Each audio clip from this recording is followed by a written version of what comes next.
তোর কি এতটা যোগ্যতা আছে এটা সমাধান করার? এটাকে বড় বড় লোকেরাও সমাধান করতে পারে না। যদি তুই এটা করে ফেলিস তাহলে আমি তোকে ফ্রিতে পড়াবো আর 50 লাখও দেব।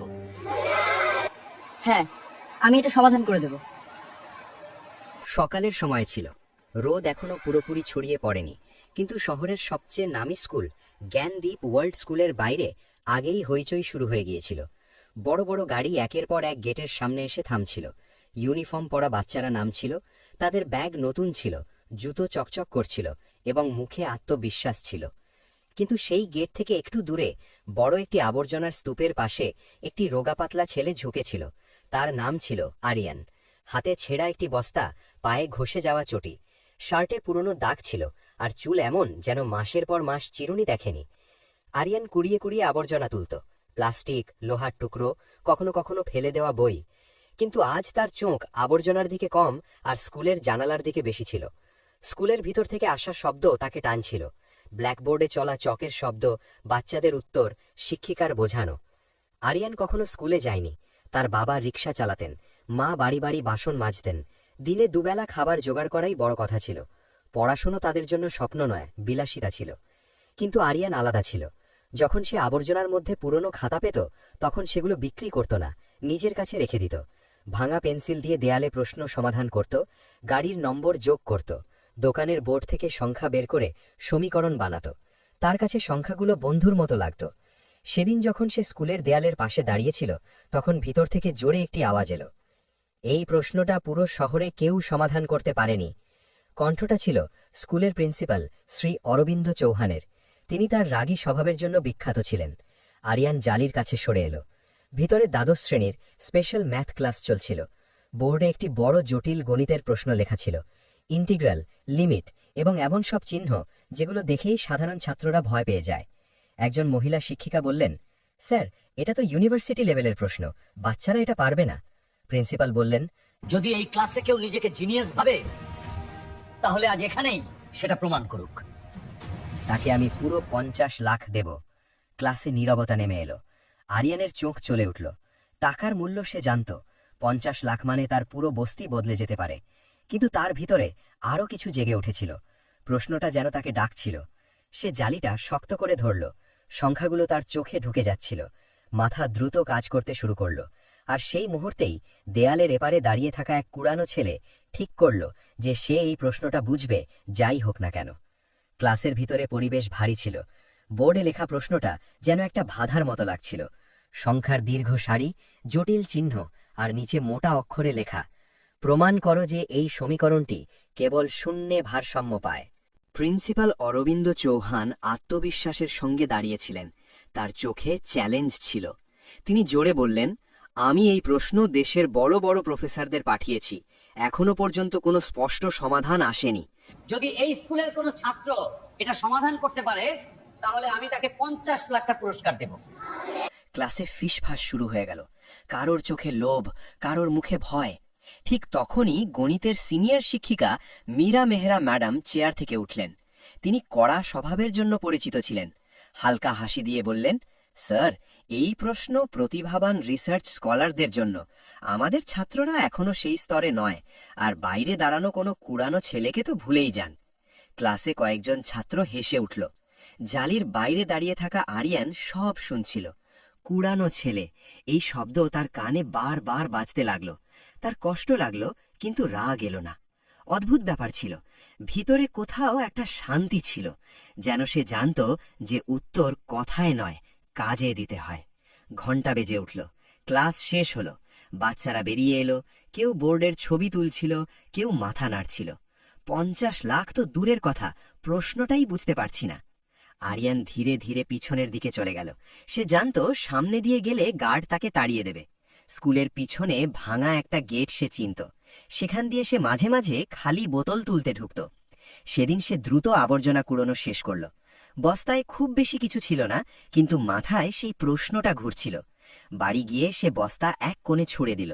মা কাশছিলেন, বাবা এখনো ফেরেননি।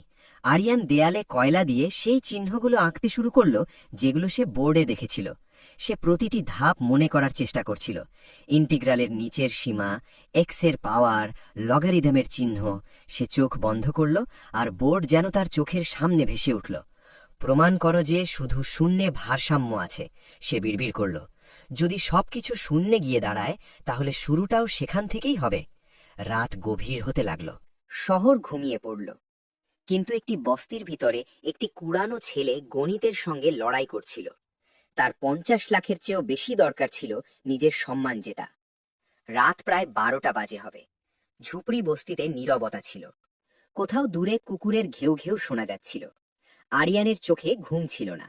দেয়ালে কয়লা দিয়ে লেখা সমীকরণগুলো ঝাপসা হয়ে গিয়েছিল। সে বারবার একই ধাপ পুনরাবৃত্তি করছিল, কিন্তু মাঝখানে কিছু আটকে যাচ্ছিল। মনে হচ্ছে সীমা বদলাতে হবে, সে নিজেকেই বলল। হঠাৎ তার মনে পড়ল, বোর্ডে একটা ছোট টার্ম ছিল যেটাকে হয়তো বাকি ছাত্ররা উপেক্ষা করেছিল। সেটাই ছিল আসল চাবিকাঠি। তার হৃদয় দ্রুত ধরফর করতে লাগল। সে উঠে বসল। তার মনে হলো উত্তর খুব কাছেই, একদম কাছেই। কিন্তু তাকে আসল বোর্ডটা দেখতে হবে, পুরো প্রশ্নটা পরিষ্কার অক্ষরে। সে মায়ের দিকে তাকালো। তিনি ঘুমাচ্ছিলেন। বাবা এখনো ফেরেননি। আরিয়ান আস্তে করে বাইরে বেরিয়ে স্কুলের দিকে দৌড় দিল। জ্ঞানদীপ ওয়ার্ল্ড স্কুলের বিল্ডিংটা রাতে আরো বিশাল লাগছিল। উঁচু দেয়াল, চকচকে গেট, আর সামনে ঘুমন্ত গার্ড। আরিয়ান চুপচাপ পিছনের দিকে গেল, যেখানে ভাঙা জালি ছিল। সে সেখান দিয়ে ভিতরে ঢুকে পড়ল। তার পদক্ষেপ হালকা ছিল, যেন সে বাতাসে হাঁটছে। ক্লাসরুমের জানালা আধ খোলা ছিল। সে ভিতরে উঁকি দিল।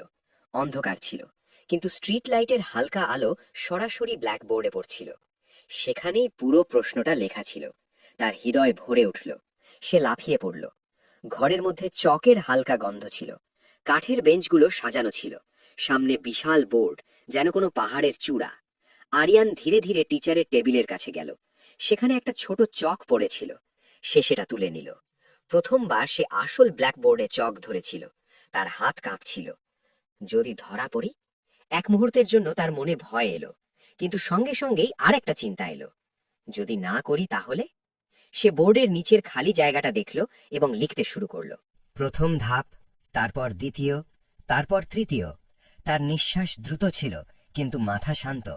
যত সে এগোচ্ছিল, প্রশ্নটা খুলে যেতে লাগল। সে বুঝে গেল আসল চালটা ইন্টিগ্রালের ভেতরে লুকানো ছিল।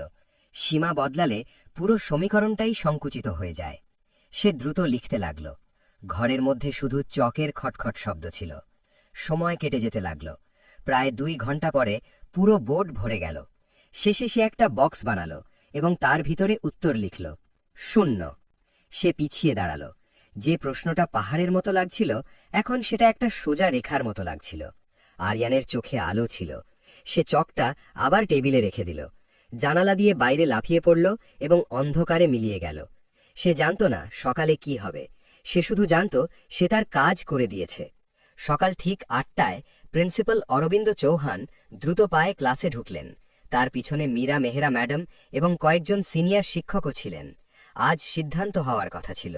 তো বাচ্চারা, কে জিতল 50 লাখ? পুরো ক্লাস চুপ। টপার রাঘব দাঁড়ালো। স্যার, আমরা চেষ্টা করেছি, কিন্তু এই প্রশ্ন আমাদের স্তরের বাইরে। মীরা ম্যাডাম মাথা নাড়লেন, যেন তিনি আগেই জানতেন। প্রিন্সিপাল বোর্ডের দিকে ঘুরলেন, আর পরের মুহূর্তেই তার পা থেমে গেল। পুরো বোর্ড ভর্তি, নিচ থেকে উপর পর্যন্ত পরিষ্কার ধাপ, প্রতিটি পরিবর্তন যুক্তিসঙ্গত, প্রতিটি লাইন সংযুক্ত। ক্লাসে হইচই শুরু হয়ে গেল। এটা কে করেছে? পুরো রাতের মধ্যে কে সমাধান করল? প্রিন্সিপাল ধীরে ধীরে সামনে এগোলেন। তিনি চশমা ঠিক করলেন, এক এক করে ধাপ পড়তে লাগলেন। তার মুখের ভাব বদলাতে লাগল। এটা এটা তো... মীরা ম্যাডামও এগিয়ে এলেন। তিনি 5ম ধাপ পড়লেন, তারপর 7ম, তারপর দ্বাদশ। তার ভ্রু কুঁচকে গেল। স্যার, এই পদ্ধতি তো আমরা কখনো পড়াইনি, কিন্তু এটা ভুলও নয়। তারা শেষ বক্সে লেখা 0 দেখলেন। কিছু সেকেন্ড নীরবতা। তারপর তিনি ধীরে বললেন, এই সমাধানটা ঠিক। ক্লাসে ফিসফাস বেড়ে গেল। কে করেছে? প্রিন্সিপালের কণ্ঠ কঠিন হয়ে গেল। সত্যি বলো, এটা মজা নয়। সবাই একে অপরের দিকে তাকালো। কেউ সামনে এলো না। তখন একজন ছাত্র বলল, স্যার, কাল যখন আমরা বেরিয়েছিলাম তখন বোর্ড খালি ছিল। মীরা ম্যাডাম সঙ্গে সঙ্গে বললেন, স্যার, এটা নিশ্চয়ই কোনো বাইরের লোক করেছে। আমাদের ছাত্রদের এত বোঝার ক্ষমতা নেই। আর যদি কেউ রাতে ঢুকে বোর্ড নষ্ট করে থাকে, তাহলে এটা বড় নিরাপত্তা ত্রুটি। সিসিটিভি চেক করো, তিনি নির্দেশ দিলেন। কয়েক মিনিটের মধ্যেই স্টাফ রুমে ফুটেজ চালানো হলো। স্ক্রিনে রাত 2:47 একটা ছোট ছায়া জানালা দিয়ে ভিতরে লাফ দিতে দেখা গেল। ছেঁড়া কাপড়, রোগা শরীর। মীরা মেহরা ম্যাডাম সঙ্গে সঙ্গে বললেন, এ তো সেই কুড়ানো ছেলেটা যে প্রতিদিন গেটের কাছে ঘোরে। প্রিন্সিপাল মন দিয়ে স্ক্রিনের দিকে তাকালেন। ছেলেটা বোর্ডের সামনে দাঁড়িয়েছিল। সে দ্রুত লিখছিল, থামছিল না, ভয় পাচ্ছিল না। ফুটেজ শেষ হলো। ঘরে নীরবতা। এই ছেলে এই প্রশ্ন সমাধান করতে পারে না, নিশ্চয়ই কোথাও থেকে নকল করেছে। প্রিন্সিপালের চোখ গভীর হয়ে গেল। ওকে খুঁজে বের করো, তিনি বললেন, এক্ষুনি। আর ঠিক সেই মুহূর্তে এক কুড়ানো ছেলের ভাগ্য দরজায় কড়া নাড়তে চলেছিল। প্রায় আধা ঘন্টা পরে 2জন গার্ড আরিয়ানকে নিয়ে স্কুলে পৌঁছালো। সে ভয় পেয়ে গিয়েছিল। তার হাতে সেই পুরনো বস্তাই ছিল। সাহেব, আমি কিছু চুরি করিনি, কিছু চুরি করিনি, সে বারবার বলছিল। স্টাফ রুমে সব শিক্ষক বসেছিলেন। প্রিন্সিপাল অরবিন্দ চৌহান সামনে চেয়ারে ছিলেন। মীরা মেহরা ম্যাডাম পাশে দাঁড়িয়েছিলেন। মুখে কঠোর ভাব স্পষ্ট ছিল। তোমার নাম কি? আরিয়ান। স্কুলে কেন ঢুকেছিলে? আরিয়ান চুপ করে রইল। বলো, তোমাদের মতো বাচ্চারা চুরি করতে আসে, পড়াশোনা করতে নয়। আরিয়ানের চোখে জল এসে গেল। আমি চুরি করতে আসিনি ম্যাডাম। ম্যাডাম, সেই প্রশ্নটা, সেটা আমাকে ঘুমাতে দিচ্ছিল না। আমি শুধু সেটাকে দেখতে চেয়েছিলাম, তারপর লিখতে শুরু করলাম। মীরা ম্যাডাম হেসে উঠলেন। স্যার দেখুন, গল্প বানাচ্ছে। এত বড় প্রশ্ন আর এটা? যদি তুমি লিখে থাকো তাহলে এখন সবার সামনে বুঝিয়ে দেখাও। আরিয়ান ভয়ে তালের দিকে তাকালো। আমাকে আমাকে চেষ্টা করতে দিন, সে ধীরে বলল। তাকে ক্লাসরুমে নিয়ে যাওয়া হলো। সব ছাত্র বসেছিল যেন কোনো নাটক দেখতে যাচ্ছে। কেউ ফিসফিস করছিল, এই তো সেই ছেলে। আরিয়ান দরজার কাছে থেমে গেল। এসো, প্রিন্সিপাল বললেন। সে বোর্ডের সামনে দাঁড়ালো।